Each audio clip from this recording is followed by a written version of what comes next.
50 vote पे एक नौकरी 2000 का कोटा है। ये आपकी मतलब की बात है और ये बयान खूब वायरल है एक नेता का। और इसको वायरल कर रही है बीजेपी के जो तमाम नेता हैं, वो उसको डालते हुए सवाल पूछ रहे हैं कि क्या पर्ची खर्ची वाला सिस्टम फिर से वापस आने वाला है हरियाणा में। नमस्ते, अभिनव पांडे नाम है मेरा और ललन टॉप की टीम चुनाव यात्रा पर है।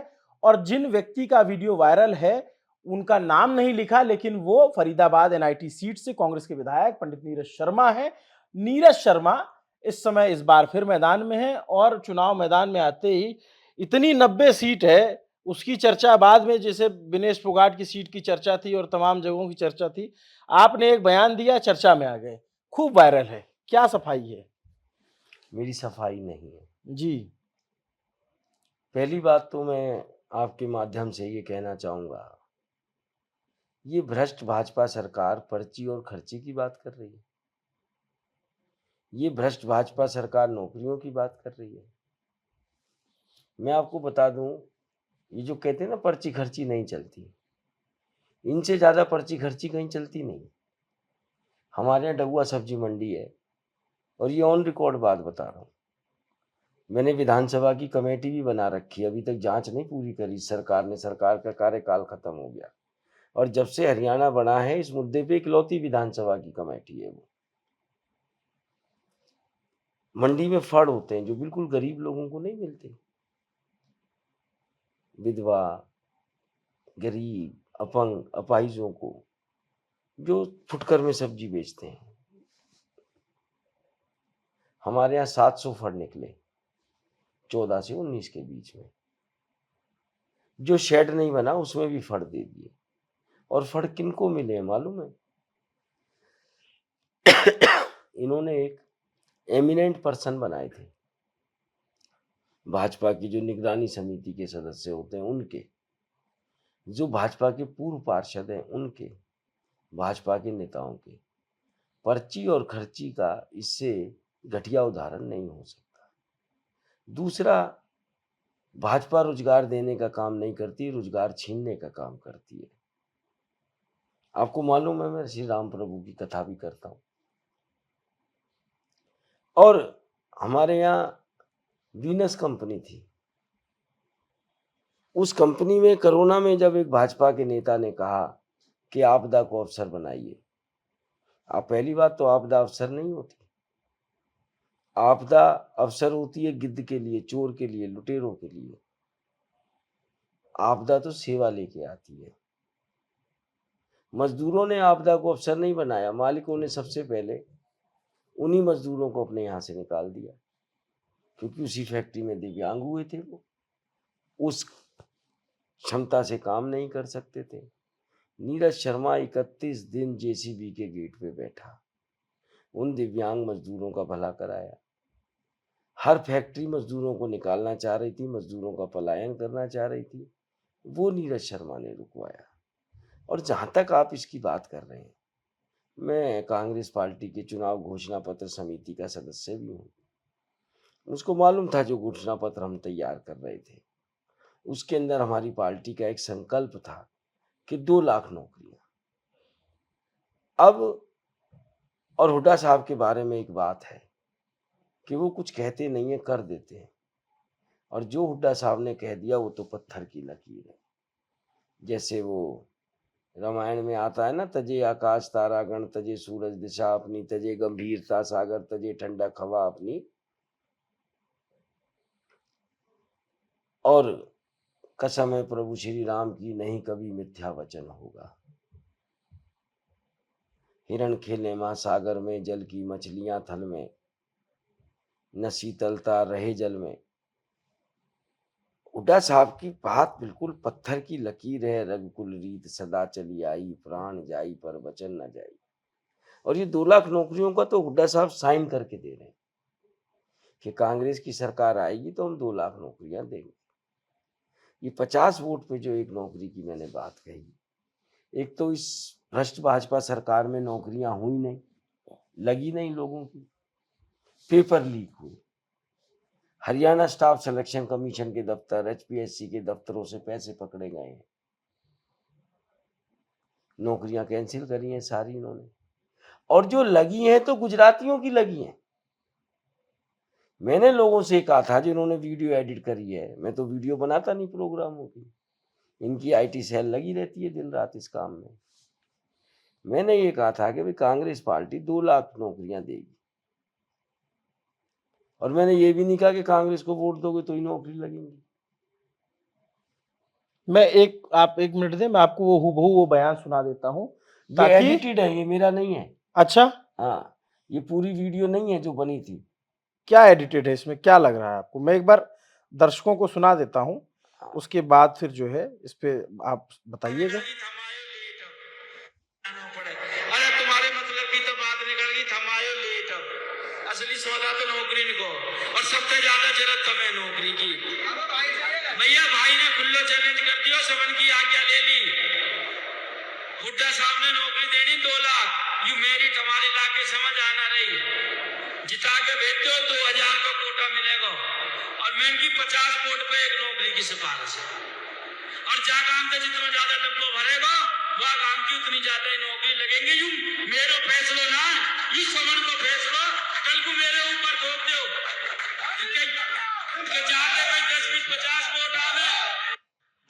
अब इसमें क्या एडिटेड है? इसमें बहुत कुछ एडिटेड है, ये पूरी वीडियो नहीं। मैं अपना सवाल एक बार फ्रेम कर देता हूँ।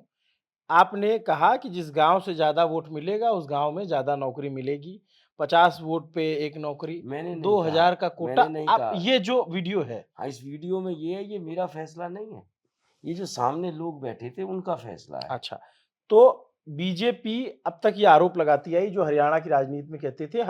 मनोहर लाल खट्टर ने कहा कि मैं बिना पर्ची बिना खर्ची, पर्ची माने सिफारिश और खर्ची माने पैसे से मिलने वाली नौकरी, और ये कांग्रेस पे आरोप लगाया कि पर्ची खर्ची से नौकरी दे दी, हमने नहीं दिया। आपने इसका काउंटर किया।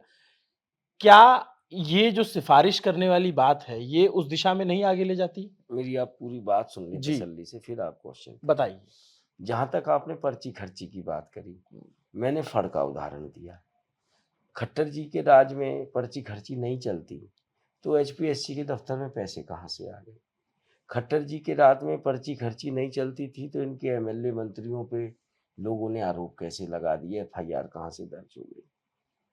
जो मैंने कहा, मैं आज भी अपनी बात पे स्टैंड हाँ, करता हूँ। ये मैं बताइए 50 कहाँ का मैं वीडियो है 50 ये? वोट पे एक ही बता रहा हूँ नौकरी। अच्छा, और बताइए। ये मुझे ये भी नहीं पता कहाँ का है, शायद ग्रामीण एरिया का वीडियो है। अच्छा, हुड्डा साहब ने 2 लाख नौकरी देनी है। ठीक है। हमारे हरियाणा में लगभग 1 करोड़ 65 लाख वोटर हैं, ठीक है। और लगभग 1 करोड़ लोग वोट डालेंगे। मैंने इसमें ये भी नहीं कहा मुझे वोट दोगे तो नौकरी लगेगी। अच्छा, तो मैं लोगों को समझा रहा था कि भैया इस 10 साल में भाजपा ने कोई भर्ती नहीं करी, पेपर लीक हुए, घोटाले हुए, और जो लगे भी हैं तो बाहर से गुजराती आके लगे हैं, हरियाणा के लोग नहीं लगे। और मैंने यही कहा कि भैया जब 1 करोड़ वोट डलेंगी और तकरीबन 2 लाख नौकरी हुड्डा साहब दे रहे हैं, तो 50 वोट पे एक नौकरी हो गई कि नहीं हो गई? 2 लाख को आप 50 से गुना करोगे तो 1 करोड़ ही तो वोट बैठेगी, और वो सारी 1 करोड़ वोट कांग्रेस को तो आनी नहीं है, दूसरे लोगों को भी जानी है। इसको आप दूसरे तरीके से भी ले सकते हैं, हो सकता है मतदान के प्रति जागरूक कर रहा हूँ, पर ये भाजपा की आईटी सेल ने किया, मुझे इससे कोई फर्क नहीं पड़ता, क्योंकि सबको पता है भाजपा रोजगार देने का काम नहीं करती, रोजगार छीनने का काम करती है। मैं भाजपा से पूछना चाहता हूँ, जब मैं दिव्यांग मजदूरों को लेके जेसीबी के गेट पे बैठा था, मैं कांग्रेस के बैनर तले नहीं बैठा था। ये लोग कहाँ थे? मजदूरों का पलायन हो रहा था, ये लोग कहाँ थे? जब हरियाणा में मजदूरों को डंडे मारे जा रहे थे तो ये लोग कहाँ थे? फैक्ट्री वालों जब तनख्वाह नहीं दे रहे थे मजदूरों को, कोरोना में एक एक मजदूर के घर में क्या क्या तकलीफ आई, ये लोग कहाँ थे? इनका तो रोजगार से कोई मतलब ही नहीं है। भाजपा ने तो सदैव रोजगार छीनने का काम किया है, प्राइवेटाइजेशन का काम किया है। और जहाँ तक कोटे की बात आपने कही कि 2000 नौकरियां, जाहिर बात है 90 विधानसभा है, मेरी भी एक विधानसभा है, मैं भी चाहूंगा कि सबका समान विकास हो, नौकरियां बराबर आए। हमने तो विधानसभा में भी ये बात कह रखी है कि पीछे चपरासियों की नौकरियां थी, मैंने ऑन रिकॉर्ड कहा है विधानसभा में कि भैया इसको डिस्ट्रिक्ट लेवल पे करो। हालांकि एक सदस्य ने कहा जी डिस्ट्रिक्ट पे नहीं, इसको तो वार्ड लेवल पे कर दो। उसने भले ही मेरी बात पे काटा, मैं तो अपने इलाके की लड़ाई लड़ूंगा, मेरे को लोग क्यों एमएलए बनाते हैं? कि मैं अपने इलाके में खुशहाली लाऊं, समृद्धि लाऊं, अपने इलाके के अंदर तरक्की लेके आऊं। क्यों नहीं मैं अपने इलाके की लिए लड़ाई लड़ूंगा। मैं तो 2000 क्या, मैं तो चाहूंगा 4000 नौकरी लगे। और मेरिट की बात जो मैंने कही, मेरी विधानसभा से 3 बच्चों ने यूपीएससी क्लियर करी। एक तो मेरे घर के बगल में ही है, 4 गली छोड़ के, विनय तोमर। एक मेरी पाली गांव की बिटिया है, किरण भड़ाना। एक हमारे झाड़ सैंतली से है बच्चा, आकाश। भाई साहब, ऐसी कौन सी मेरिट बन रही है कि हमारे यहाँ कोई चपरासी नहीं लग पा रहा, जबकि मेरे बच्चे आईएएस आईपीएस का एग्जाम क्रैक कर रहे हैं, आगे तरक्की कर रहे हैं। ये कौन सी मेरिट है? ये इनकी धांधलेबाजी तो है। यही तो मैंने कहा कि हमें ऐसी मेरिट पैरिट नहीं चाहिए। हमें तो भैया बड़ी सिंपल सी बात है, 2 लाख नौकरियां हैं, हर इलाके में बराबर बंटनी चाहिए, हर इलाके में बराबर लोग बच्चे टेस्ट दें, पेपर दें। ये इन्होंने एडिट करके क्या चलाया, मुझे इससे कोई फर्क नहीं पड़ता। मेरे इलाके के लोगों में खुशी है, मेरे लोगों के इलाके में उल्लास है कि 10 साल में एक भी नौकरी नहीं लगी।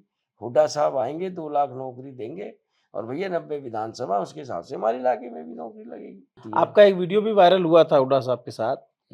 आपको पुलिस हिरासत में रखा गया था और वो आए और आपको लेकर निकाल के लेके गए, क्या कहानी थी वो? कहानी नहीं थी साहब, ये तो भ्रष्ट भाजपा मुझे शुरू से परेशान कर रही है, क्योंकि इनको मेरे खिलाफ कुछ मिला नहीं।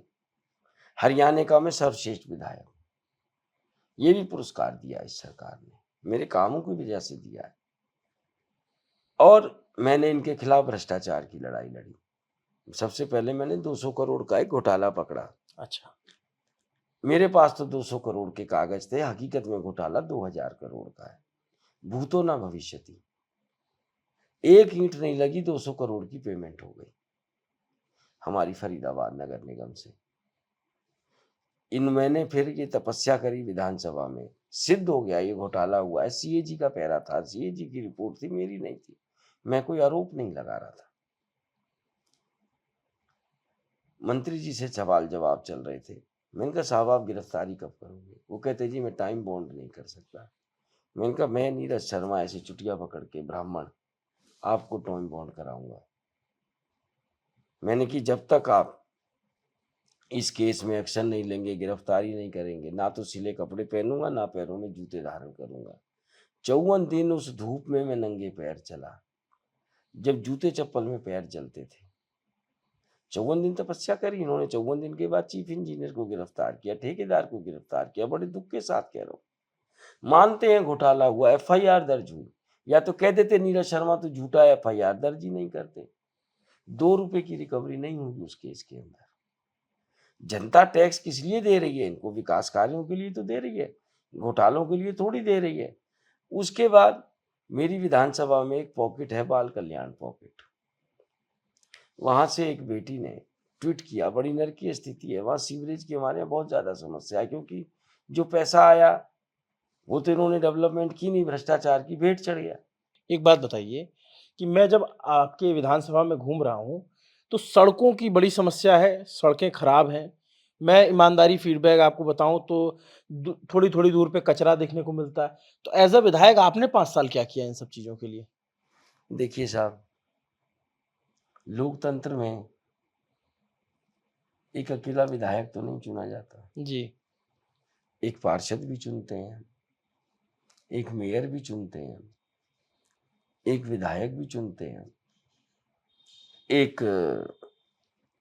स्टेट गवर्नमेंट में मंत्री भी चुनते हैं, एक मुख्यमंत्री भी चुनते हैं, एक सांसद भी चुनते हैं, एक केंद्रीय मंत्री भी चुनते हैं, प्रधानमंत्री भी चुनते हैं। लोकतंत्र में ये 8 चीजें लोकतंत्र के थ्रू आती हैं। भाई पार्षद से लेके प्रधानमंत्री तक सब कुछ तो भाजपा का है। और एक मैं ही तो कांग्रेस का हूं, मैं कोई मेरा घर बेच के तो काम नहीं कराऊंगा। मैंने जनता की आवाज उठाई, मुझे सत्याग्रह क्यों करना पड़ा? जनता टैक्स किस लिए देती है? टैक्स सरकार को देती होगी, आप एक जर्नलिस्ट आदमी हैं, 10 साल से यहाँ भाजपा की सरकार है। जब जो जनता ने टैक्स का पैसा दिया उसको तो ये भ्रष्टाचार की भेंट चढ़ा गए। वही 200 करोड़ रुपया मेरी विधानसभा में लग जाता, मुझे तो नहीं लगता कोई काम बचता। वही 28 करोड़ की ये फाइलें मेरी पास कर लेती, सवाल ही नहीं पैदा होता। जनता मुझे वोट इसलिए देगी एक तो मैं स्थानीय हूँ इलाके का, कॉलोनी के बीच में रहता हूँ। बाकी सब तो मेरी विधानसभा से बाहर के हैं 2 जने। चाहे बीजेपी के कैंडिडेट की बात करूं, चाहे एनएलडी की बात करूं, और भाजपा राष्ट्रीय दल है। मैं आपके माध्यम से कहना भी चाहूंगा भाजपा को कि जब से ये विधानसभा अलग बनी है, भाई आप स्थानीय लोगों को टिकट क्यों नहीं देते? क्या भाजपा में एक भी लोकल कार्यकर्ता नहीं बचा जिसको आप टिकट दे सकें, जिससे आप 5 साल अपने झंडे डंडे उठवाते हैं, दरियां बिछवाते हैं, आप हर बार बाहर के व्यक्ति को चलिए, लाके भाजपा टिकट वाले देते हैं। मिलेंगे तो मैं उनसे ये पूछ लूंगा। और मैं दूसरा ये जानना चाहता कि हूँ, आपने कहा कि मैंने एज ए विधायक क्या हाँ, किया। आपकी विधायक निधि कहाँ खर्च हुई? पहली बात तो हरियाणा में कोई विधायक निधि नहीं होती है।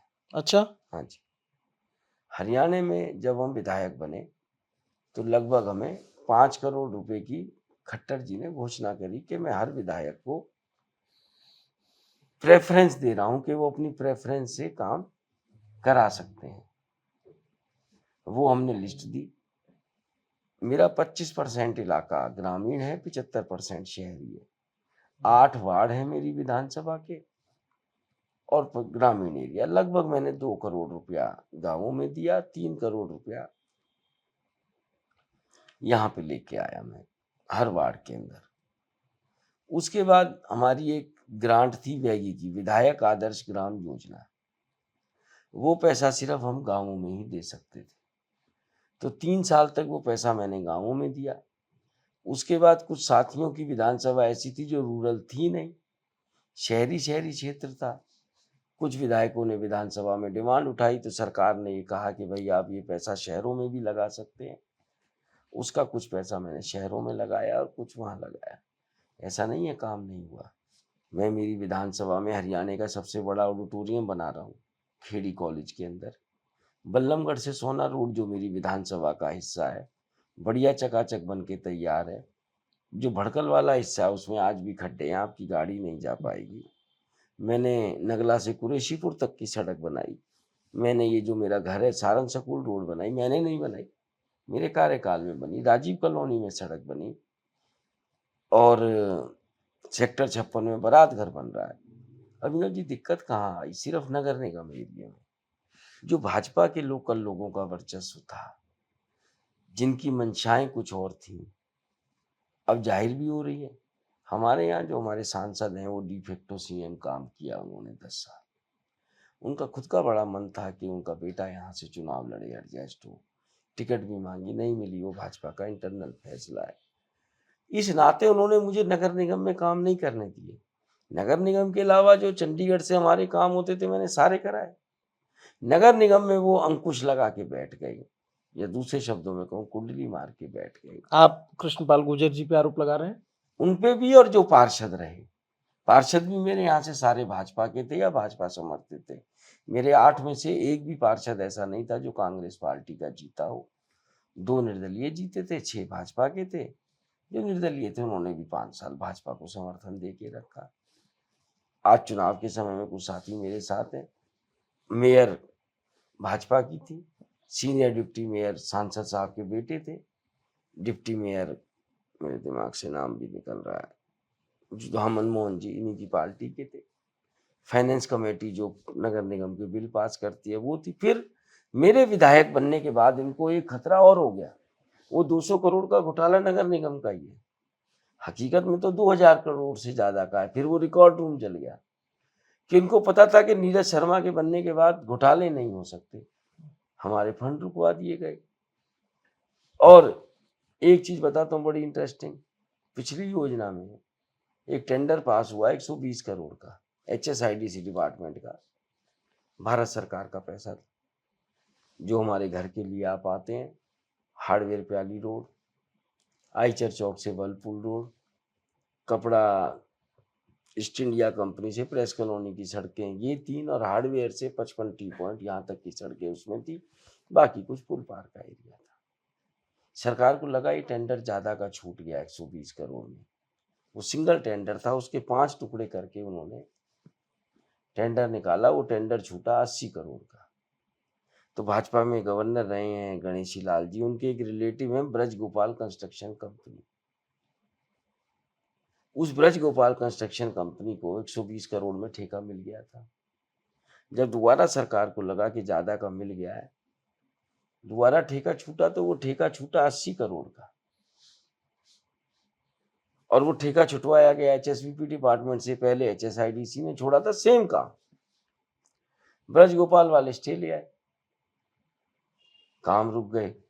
इस सरकार के जो चीफ सेक्रेटरी रहे, जो कि मुख्यमंत्री खट्टर जी के चीफ प्रिंसिपल सेक्रेटरी भी रहे, मिस्टर DS डेसी, उन्होंने माननीय उच्च न्यायालय में एफिडेविट दिया कि हम ब्रजगोपाल का टेंडर इसलिए कैंसिल करना चाहते हैं कि 40 करोड़ ज्यादा का है। भाई साहब, सालों लग गए, ये सारी सड़कें भी नीरज शर्मा के एफर्ट से बनी है, ये लोग कोई एक्शन ही नहीं ले रहे थे।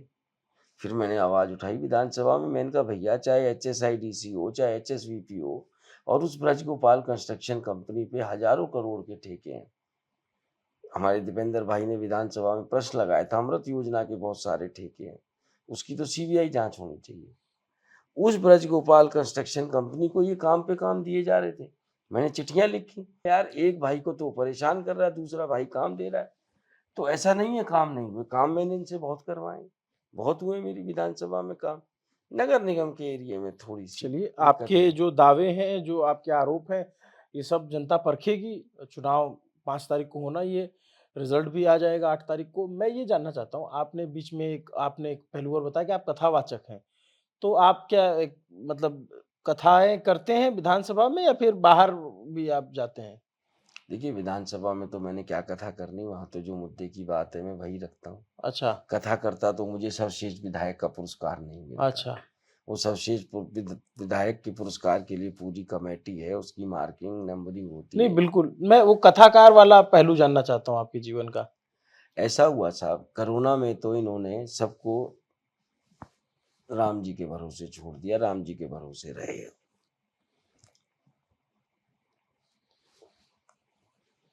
एक चीज बड़ी सुनने में आती है, ये जो भाजपा की IT सेल काम करती है कि मस्जिद के इमामों को तनख्वाह मिलती है सरकारी, मंदिर के पुजारियों को नहीं मिलती। एक आरोप और लगाते हैं आपके विरोधी हम्म, कि राहुल गांधी और कांग्रेस पार्टी जो है सनातन विरोधी है।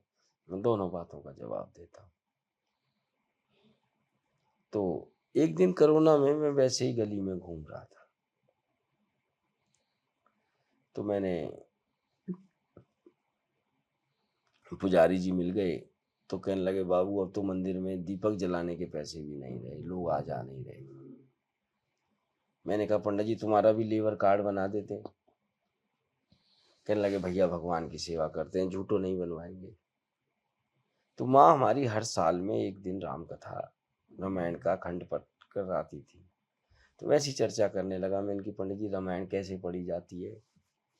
उन्होंने बताया, या तो खंड करा लो। मैं इनकी, उसमें तो कुछ समझ नहीं आता। कहने लगे, या 30 दिन की करा लो या 9 दिन की करा लो। मैंने कहा 30 दिन की करते हैं। अगले दिन हमने एक छोटी सी टीम बनाई, एक हमारे सुभाष मास्टर जी पड़ोस में रहते हैं, वो हारमोनियम बजाते हैं।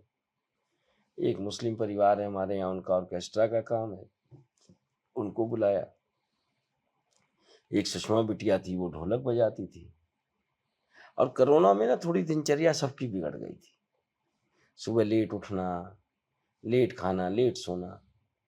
तो क्योंकि उस दिन रामायण रखी जानी थी, तो सुबह 7 बजे तो सब लिपाई पुताई सब सफाई हो गई, और हमने पहले दिन रामायण पढ़ी।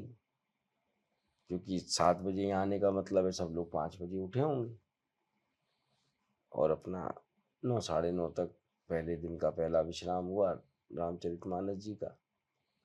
नाश्ता वास्ता आया, मैंने कहा तो काम बढ़िया हो गया, घर में सब जल्दी उठ रहे हैं, सब चीज़ें। 30 दिन की रामायण करी। रामायण करते करते, रामायण में रुचि तो थी पहले से, राम कथा करने की आ गई।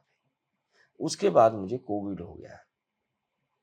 कोविड के अंदर हम सब लोग गुड़गांव मेडिसिटी एडमिट हो गए।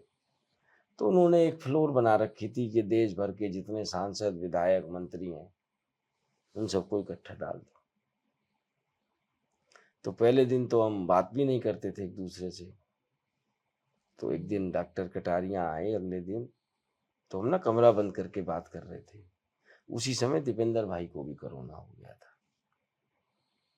तो डॉक्टर कटारिया कहने लगे, जी आप गेट बंद करके क्यों बात कर रहे हो, मास्क लगा के क्यों बात कर रहे हो, आप तो सारे इन्फेक्टेड हो, आप तो भले खाना भी साथ में खाइए, बचना तो उसको होता है जो कोरोना से इन्फेक्टेड ना हो।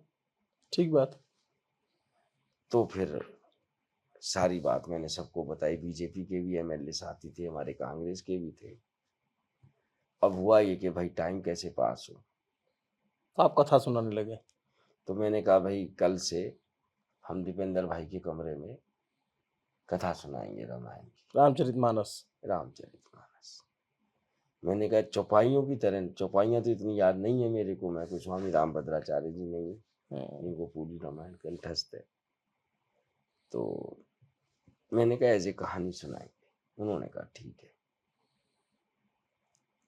अगले दिन से हमने मेडिसिटी में, आप अमेरिका भी गए कथा मैं सुनाने? बताता हूँ। तो मेडिसिटी में हमने दीपेंद्र भाई के कमरे में कथा करी, सबने कथा सुनी, सुनने के बाद सबने मुझे दक्षिणा भी दी। दक्षिणा भी दी? हाँ, अच्छी दक्षिणा दी। अच्छा। मेरे को विधायक बनने के बाद एक संताप था, क्योंकि मैंने ईमानदारी से, नेक नीति से अपने 5 साल निकाले, नहीं तो कुछ भी गलत किया होता है सरकार, जितना मैंने इनके खिलाफ संघर्ष किया अब तक तो ईडी सीबीआई मेरे घर भी पहुंच जाती। मैं लोगों की मदद नहीं कर पाता था, कि हम नेताओं का हालांकि वो फर्ज नहीं है, सरकार है उस चीज के लिए, पर बहुत से लोग आते थे कि भाई अचानक डेथ हो गई, कोई बहन बेटी विधवा हो गई, कोई गरीब है उसके बच्चे की पढ़ाई है, किसी की शादी होनी है, हर कोई नेता से उम्मीद करता है। तो जब दक्षिणा दी तो मुझे लगा कि नीरज शर्मा परमपिता परमात्मा ने तेरे को एक एक्स्ट्रा चीज दे दी। और मेरे फादर की कैंसर में डेथ हुई थी। मैंने, हमको तो चलो प्रभु की सब कृपा है, कैंसर वार्ड में हमारे फादर रहे काफी दिन, तो मैंने एक चीज महसूस करी कि इस कैंसर की बीमारी से आदमी भी जाता है और पैसा इतना लगता है कि आदमी आर्थिक रूप से टूट जाता है। तो उस दिन से लेके मेरा आज तक का संकल्प है कि मैं राम कथा करके जो भी कुछ कमाता हूँ, ना तो मैं जिनसे दान लेता हूँ उनका नाम बताता हूँ, और जिनको देता हूँ ना मैं उनका नाम बताता हूँ। मेरी विधानसभा में मेरे को पता लग जाता है किसके यहाँ कैंसर है, सामाजिक जीवन है, मिलते जुलते रहते हैं, हालचाल पूछने भी जाते हैं। जो भी ऐसा कैंसर का मरीज है, जहाँ से भी मुझे कुछ मिलता है, मैं ये एक्स्ट्रा सेवा अपने इलाके की जनता के लिए करता हूँ। इसके अलावा मैं किसी को अपनी व्यक्तिगत जेब से ना पढ़ाई के लिए पैसा दे पाता हूँ, न शादी के लिए दे पाता हूँ। तो ये अमेरिका की आपने जहाँ तक बात करी, तो पीछे हम लोग अमेरिका जाने का हमारा प्रोग्राम था, भाई दीपेंद्र जी का प्रोग्राम था, राहुल जी का था। दीपेंद्र भाई की जिम्मेदारी लगी, वो मुझे अपने साथ ले गए। उसके बाद वहां से निमंत्रण भी आए कि भाई हमारे यहाँ आप आए हो तो कथा भी कर जाओ। मुझे भी लगा अच्छा है, और वहां से भैया खूब दक्षिणा आई। हाँ, मैं कुमार विश्वास, डॉलर में? डॉलर में। हाँ। हमारे लोगों का ज्यादा भला हो गया। तो कुमार विश्वास भी थे आपके साथ में? नहीं, कुमार विश्वास भाई के साथ तो मैं इंडिया में कहीं 1-2 बार करी है, और हकीकत में तो मैंने जो कथा करनी सीखी है। हाँ, जब दीपेंद्र भाई की संग बात अधूरी रह गई, मेडिसिटी में पूरी कथा हो गई, तो मैंने मन में संकल्प लिया कि यार एक बार हम विधिवत रूप से पूरा मंच लगा के व्यासपीठ में बैठ के राम कथा करेंगे। डेट निश्चित हो गई, कोविड था, लिमिटेड आदमियों की परमिशन ली। अब सोच तो लिया करें कैसे कथा। मैंने गुरु जी से भी सीखी, हरिमोहन गोस्वामी जी से, उनको साथ रखा। मैंने 2 पीठ बनवाई। मैंने कहा गुरु जी कुछ गलत हो जाए तो आप संभाल लेना। तो मैंने ज्यादातर जो कथा देखी उस समय, जिनसे मैंने कथा करना सीखा, स्वामी राजेश्वरानंद जी, राम भद्राचार्य जी और कुमार विश्वास जी, मोबाइल पे ही देख देख के। और मैं बड़ा डरता था। मैं हरिमोहन जी को बोलता था, मैं लेक्चर तैयार करता था, मैंने कहा जी एक दिन की मैं 1 घंटा बोल पाऊंगा, 1 घंटा बोल पाऊंगा। और मैंने ये देखा उस व्यासपीठ में बड़ी ताकत होती है, पहले दिन मैंने कथा की शुरुआत करी थी, बहुत कम लोगों को पता है, श्री राम प्रभु और हनुमान जी का भी युद्ध हुआ था। और मैं व्यासपीठ पे बैठा, मैं क्या बताऊं साहब, प्रभु ने इतनी ताकत दी। जिस दिन हमारी कथा का अंतिम दिन था, शनिवार को, मुझे याद है, तो मैंने कहा कि, और मैंने बहुत अच्छे अच्छे साज मंगवाई, मृदंग मंगवाई, बांसुरी मंगवाई, ढोलक बड़ी वाली मंगवाई, वीणा मंगवाई। मैंने कहा नॉर्मल वो होता है कि ड्रम पैड आ गया, सिंथेसाइजर आ गया। मैंने कहा नहीं, जो हमारे पुराने वाद्य यंत्र हैं मैं उनसे कथा करूंगा। आस्था भक्ति सब चैनलों पे लाइव भी थी, 4-5 चैनलों पे। तो मैं शुगर का मरीज हूँ, रात को 5 घंटे के बाद मुझे एक लघु शंका के लिए जाना पड़ता है। मैं आपको व्यासपीठ के प्रभु की ताकत की बात बता रहा हूँ। तो आखिरी दिन शनिवार था, मैंने कहा संगीत में सुंदरकांड भी कर लेते हैं, और कथा तो संपूर्ण करनी थी क्योंकि 9वां दिन था। साहब 2:15 बजे मैं व्यासपीठ पे बैठा था, 9:30 बजे उस दिन उठा था। ये प्रभु की ताकत थी कि मुझ जैसा शुगर का मरीज 7.5 घंटे उसको लघु शंका की जरूरत ना पड़ी।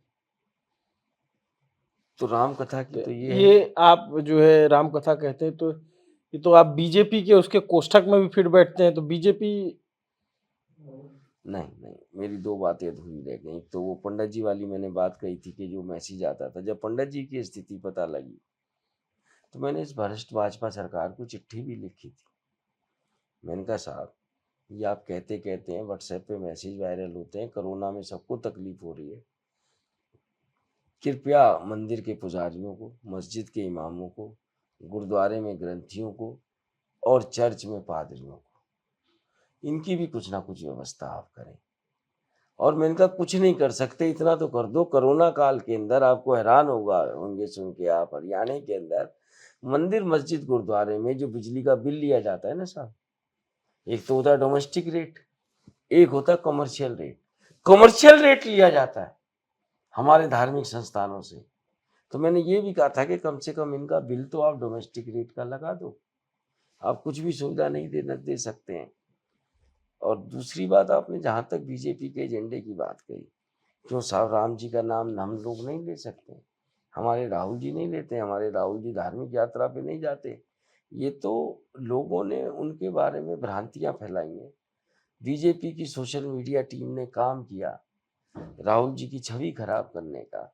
आप देखो ना, भारत जोड़ो यात्रा के दौरान राहुल जी ने कौन सी धार्मिक जगह छोड़ी, और हमारे भारत जोड़ो यात्रा में आए इतने विधिवत रूप से राहुल जी ने 2 धार्मिक अनुष्ठान तो मुझे कराने का मौका मिला। कुरुक्षेत्र में आरती कराई राहुल जी की, हरिद्वार चुनाव प्रचार में जिम्मेदारी थी मेरी, हर की पौड़ी पे गंगा आरती की। और मैं आपको सबसे हैरानी की बात बताऊं, सनातन में और हमारे हिंदू धर्म में राहुल जी की इतनी आस्था है। जब भारत जोड़ो यात्रा में मेरे फार्म पे राहुल जी की यात्रा का विश्राम हुआ, हम साथ भी चले, वैसे भी बात हुई, कई जगह और भी बात होती है। राहुल जी से ज्यादा इतनी जिज्ञासा रहती है उनकी धर्म शास्त्र के बारे में, आप सोच नहीं सकते। उस समय जब राहुल जी की यात्रा थी तो मैंने एक रामायण की चौपाई भी बोलता था मैं बार बार राहुल जी के संघर्ष को देख के, क्योंकि जो लड़ाई राहुल जी ने लड़ी है इन कलयुगी रावणों के खिलाफ, मैं तो रावण ही बोलता हूँ इनको। तो आपके आरोप है? आरोप नहीं, हकीकत है साहब, हमने देखे हैं इनके रावण वाले कर्म। कहोगे तो और टाइम दोगे, राम कथा करके सिद्ध भी कर दूंगा। नहीं, आप इतना जो है आपके चुनाव प्रचार में व्यस्त हो, हमको भी और जगह पे नहीं, जाना एक है। 4 लाइन सुन लीजिए। जी। तो राहुल जी हमारे जिस हिसाब से पूरे हिंदुस्तान में चले, कश्मीर से कन्याकुमारी तक, जब युद्ध हो रहा था तो मेरे राम प्रभु के तो पैरों में जूते चप्पल थे ही नहीं, कुछ भी नहीं। तो विभीषण ने कहा कि रावण के पास तो रथ है, बड़ा दिव्य रथ है, और आपके पास तो कुछ नहीं है, कैसे लड़ाई लड़ेंगे। तो बाबा तुलसीदास ने क्या लिखा है, रावण रथ बिरथ रघुबीरा, देख विभीषण भयो अधीरा, नाथ न रथ तन पद पन त्राना, कही विद जीतो वीर बलवाना, सुनऊ सखा के कृपा निदाना, जो जय हुई सो स्पंदन आना, सौरज धीरज दो रथ चाका, सत्यशील दृढ़ ध्वजा पताका। तो हमारे राहुल जी तो रामायण की उस चौपाई को चरितार्थ कर रहे हैं। उनके पास सौरज भी है, धीरज भी है, सत्य भी है और शीलता भी। अब बीजेपी वाले आरोप लगाते हैं कि एक ज़माने में कांग्रेस पार्टी की राम के अस्तित्व पे सवाल उठाती थी, ऐसा उनका आरोप है और अब जब उन्होंने देखा तो वोट के लिए वो ऐसा करते हैं। देखिए भाई, मैं भी कांग्रेसी हूँ, मैं तो हर जगह राम प्रभु का सहारा लेता हूँ। मेरे मजदूरों का रोजगार छीना तो मैंने रामायण का सहारा लिया। विधानसभा में तो राम प्रभु का आसरा है। और जिस दिन इन्होंने मेरे को बंद किया, नज़रबंद किया 26 जनवरी को, घुसने नहीं दिया सरकारी कार्यक्रम में, मेरे तो वस्त्रों पे, उस कफन पे भी रामायण की चौपाई थी, जासु राज प्रिय प्रजा दुखारी, सो नरपवस नरक अधिकारी। और नीचे मेरी विधानसभा की समस्याएं थी। भाई साहब, बीजेपी की तो आईटी सेल का एक वीडियो में शाजी का वायरल हुआ था। वो कहते हैं झूठ इतना बोलो और इतनी तादाद में फैलाओ कि सामने वाला सच मान ले। वो यूपी चुनाव का किस्सा बता रहे थे कि इन्होंने एक दिन ये फैला दिया कि अखिलेश जी ने मुलायम सिंह जी से बदतमीजी की, जबकि उस दिन अखिलेश जी और मुलायम सिंह जी तो आज धरती पे नहीं है। दोनों कम से कम 500 किलोमीटर दूर थे। इनकी भाजपा की आईटी सेल का कोई सानी थोड़ी है, ये तो है ही मास्टर इसी चीज के अंदर। वो आप पे भी आरोप लगाते हैं, ये आपने भी कई सारे वीडियो आरक्षण को लेकर के आपकी पार्टी ने भी फैलाए कि आरक्षण खत्म कर देंगे और ये वो चीज, जो कि ऐसी कही नहीं बीजेपी ने। नहीं, इन्होंने कहा था ना हम संविधान में बदलाव करेंगे, और संविधान में क्या बदलाव करेंगे आप? और संविधान में किसने क्या कहा है? था? ये भाजपा का था नारा कि आप हमें 370 पार कर दो, हम संविधान बदल देंगे। नहीं, भाजपा का ऐसा नारा नहीं था। बिल्कुल था साहब। बीजेपी के कुछ नेताओं ने ऐसे बयान दिए थे, ज्योति मिर्धा और लल्लू सिंह और तमाम लोगों ने। तो भाजपा ने कोई एक्शन लिया उनके खिलाफ? अच्छा, चलिए, लंबी बातचीत रही। विधायक जी, चलते चलते हमको ये बता दीजिए कि अगर आप चुनाव जीतते हैं तो आप अपनी विधानसभा के लिए अगले 3 काम कौन से करेंगे? देखिए, सबसे पहला तो मेरा सपना है कि हमारे प्याली चौक पे जो फरीदाबाद से गुड़गांव चलेगी, उसका रूट पहले कहीं और का था, मैंने मेहनत करके वो रूट प्याली चौक पे करवाया है, उसकी फाइल को आगे बढ़वाऊँ। दूसरा, हुड्डा साहब ने कहा है कि हम नहर का पानी लाएंगे गुड़गांव से। बाजरी गांव में मैंने ज़मीन दे दी है 20 एकड़ एफएमडीए को, उस पर काम करूँगा। और तीसरा काम, सीवरेज को लेके मुझे ऐसी डीपीआर बनानी है कि जो आने वाले 50-60 साल तक सीवरेज की समस्या ना हो।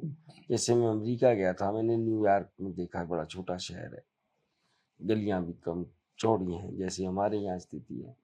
तो जो टनल वाली सीवरेज सिस्टम है, जो हम पिक्चरों में देखते हैं कि मोटरसाइकिल भी दौड़ जाती है उनके अंदर से, ये मेरे पहले 3 काम हैं। चलिए, तो ये विधायक नीरज शर्मा, जो अभी मौजूदा प्रत्याशी हैं कांग्रेस पार्टी के, अभी तक विधानसभा भंग हो गई तो अब विधायक नहीं कहेंगे, अब तो प्रत्याशी ही कहेंगे। इन्होंने अपनी पूरी बात रखी, अपने आरोप एक बात लगाए। और रह गई, हाँ, और कुछ काम मेरे ऐसे हैं जो मैं हुड्डा साहब से पहले ही करवा चुका हूँ, जो मुझे करने की जरूरत नहीं पड़ेगी। जैसे आज हरियाणा में प्रवासी मतदाताओं की बहुत संख्या, प्रवासी लोग बहुत रहते हैं, हम भी एक प्रवासी हैं, यूपी से आके यहाँ रहते। तो हुड्डा साहब ने पीछे प्रवासी सम्मेलन किया था हमने फरीदाबाद में, तो जैसे मैंने बताया मजदूरों के संग भेदभाव होता है, वह समान व्यवहार नहीं होता, तो हमने एक डिमांड रखी है कि प्रवासी कल्याण बोर्ड बनाया जाए। उसके लिए हुड्डा साहब ने हाँ कर दी है। और जो दूसरा हुड्डा साहब ने ऐतिहासिक काम किया, पहले भी किया था, हाँ, कि छठ का त्यौहार हम लोग बड़ी खुशी से मनाते हैं। तो मनोज तिवारी जी उस समय मेरे प्रचार में आए थे, उस समय भाजपा में नहीं थे। उन्होंने हुड्डा साहब से ऐसे झोली फैला के कहा था कि हुड्डा साहब फरीदाबाद में कोई छठ घाट बनवा दे सरकारी तौर पे, हमारे लोगों को तकलीफ होती है, ये मनोज तिवारी भी यहाँ छठ मनाने आएगा। हुड्डा साहब ने पहली बार हरियाणा में 5 सरकारी छठ घाट बनाए थे मेरे यहाँ। अब हुड्डा साहब ने जो घोषणा करी है वो ये करी है कि अब की बार जो हम छठ मैया का त्यौहार मनाएंगे, हुड्डा साहब का वादा है कांग्रेस की सरकार आने के बाद, अब की बार छठ पे सरकारी छुट्टी घोषित करने का उन्होंने वादा किया है। चलिए, तो ये इनकी घोषणाएं, वादे हैं, तमाम बातें हैं। और जो रोजगार को लेकर के बात थी, जो इनके कथा और इनसे संबंधित बातचीत है, और जो इनके कफन वाला जो विवाद रहा और उसमें ये चर्चा में रहे, उसको लेकर के इनके दावे, ये सब कुछ जनता परखेगी। 5 तारीख को हरियाणा में वोटिंग है, 8 को नतीजे आएंगे। देखते रहिए दी लवी टॉप। नमस्ते, मेरा नाम अभिनव पांडे है। आपको ये बातचीत कैसी लगी कमेंट करके जरूर बताइएगा। मेरे साथ कैमरे के पीछे मेरे साथी हनी है। शुक्रिया।